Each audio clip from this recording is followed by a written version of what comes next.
Today, I woke up to the news that a former seminarian from Australia urged Tory ministers in London to ignore their consciences and the wholesome instinct to love thy neighbor. Perhaps you heard this news as well. Implicitly or explicitly, he said, the imperative to love your neighbor as yourself is at the heart of every Western policy. It's what makes us decent and humane countries, as well as prosperous ones. But right now, this wholesome instinct is leading much of Europe into catastrophic error. It will require some force, he warned. It will gnaw at our consciences, yet it is the only way to prevent a tide of humanity surging through Europe and quite possibly changing it forever. Perhaps he left the seminary prematurely, I thought. Well, I would agree that an altruistic desire to help our neighbors indeed lies at the heart of our humanity.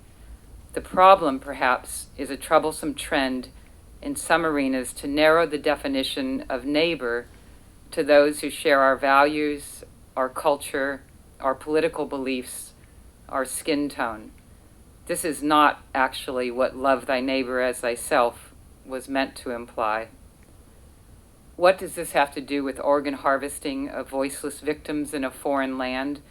Imagine that your child has developed terminal liver failure from hepatitis, and you heard that a prominent surgeon, the head of transplantation medicine, in fact, at Royal Prince Alfred Hospital, would be able to facilitate an organ transplant and move your child up to the head of the queue of similarly desperate patients. You make an appointment and find out that, amazingly, this can be arranged for next week.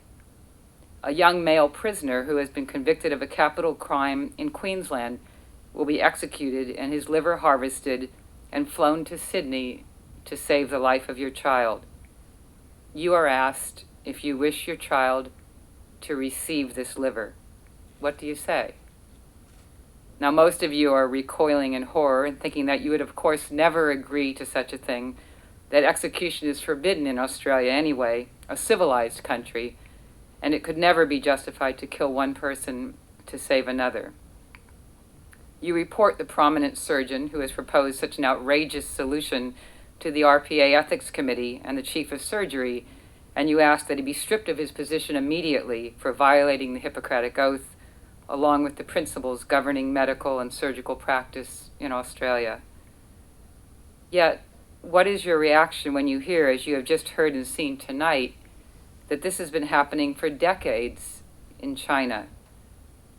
Are these executed young men your neighbors? What if I told you that the orchestrator of this vast transplant system in China, Dr. Huang Jifu, trained at the University of Sydney, is a hepatobiliary transplant surgeon himself, and in fact is an honorary professor today at the University of Sydney? What if I told you that 5 times in the past 2 years, I, along with many of the people you've seen in this film tonight, and other prominent international ethicists, physicians, and human rights lawyers, and Nobel Peace Prize nominees, have written to the Vice Chancellor and the Dean of Medicine at the University of Sydney asking that his honorary professorship be removed, given his unapologetic violation of the ethical principles of his profession and of the university? And what if I told you that I have yet to receive a response to these 5 letters? Today, as an Australian citizen, you are all free to travel to China, organize for someone to be killed on order so that you can have his or her organs for yourself or a loved one, have that organ inserted into your body, and then pass through immigration without the dreaded border force militia so much as asking to see your surgical wound, much less your stolen organ. God forbid you have brought an apple from the plane with you, however, and attempted to smuggle it through customs. How can this situation exist? If you live in this country and you organize someone to kill someone for you because you want his or her bank account or her spouse or her business for yourself, you would be jailed for life. You would be guilty of conspiracy to commit murder, and rightfully so. Yet is not the patient who travels to China and profits from the murder of a Chinese prisoner or a religious practitioner guilty of the same conspiracy, of the same crime.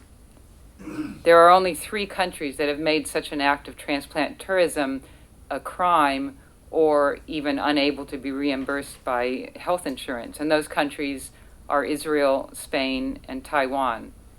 Australia has no such law against this human rights violation.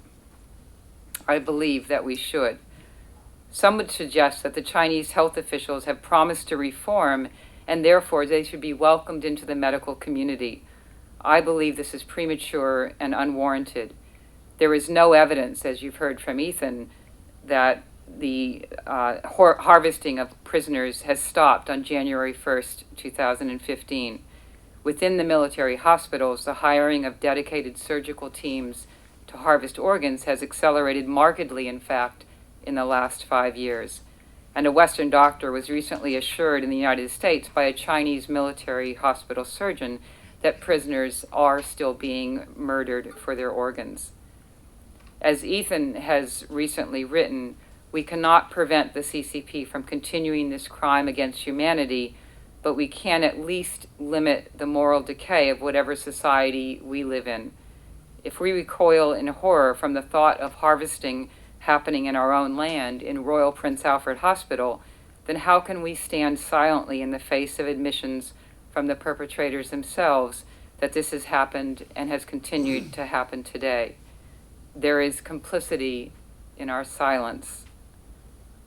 Jan Hus, a medieval priest martyred 600 years ago, was one of the great figures in the modern evolution of thought regarding human rights, the belief that the universal moral equality of human beings exists and man's natural and inalienable right to freedom and happiness is paramount.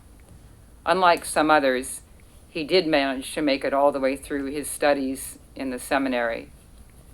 He said, "Seek the truth, hear the truth, learn the truth, love the truth, speak the truth, hold the truth, and defend the truth until death."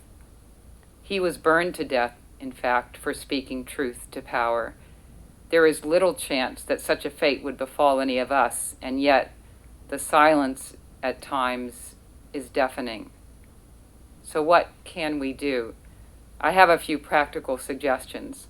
Most importantly, pass a law that makes it a crime for Australian citizens to travel to countries where organ harvesting occurs or act as a broker for such organ harvesting, as there is no way to ensure that organs obtained in these countries are ethically procured without execution of the donor, without coercion, or without offering financial incentives to vulnerable peoples. This is something we can do right now, as it involves only our sovereign will to declare that we will not be part of this immoral trade, and will punish those who engage in it on all levels. It is illegal to do this in Australia.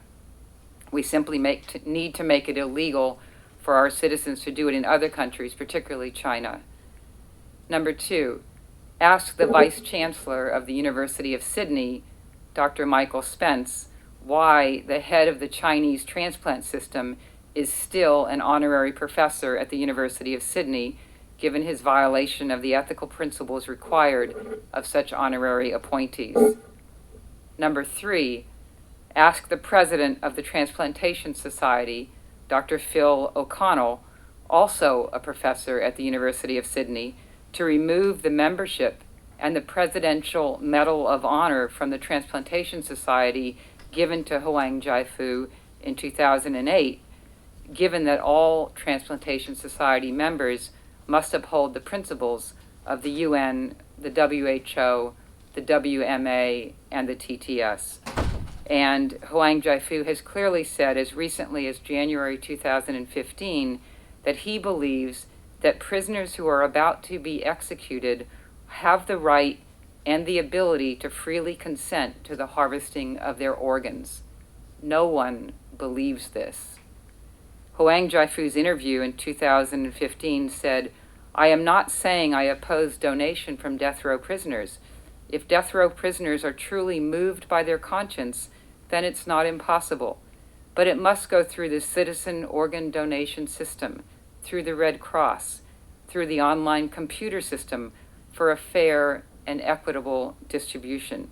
That's transparent, Huang Jiafu said.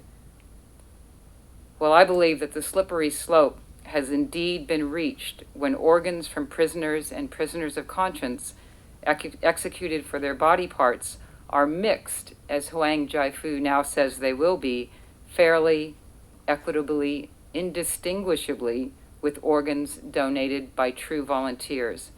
This is anything but transparent. It is, in fact, the complete eradication of transparency, as there is no longer any way to separate the ethical from the unethical transplants.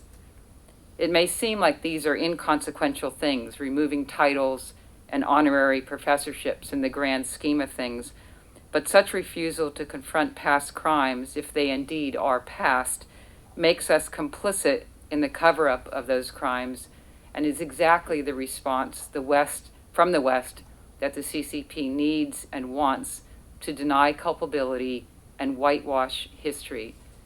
I believe it is our responsibility to not let history be erased for the families of those who have been sacrificed. These are our neighbors. It is our duty to love them as ourselves. Tony Abbott said this morning, "Too much mercy for some necessarily undermines justice for all." I think he got it backwards. I would say, too little mercy for some necessarily undermines justice for all. We are called to have mercy, especially for our most vulnerable neighbors, especially for those persecuted for simply asking to be allowed to practice their faith. Justice will be our reward. Thank you.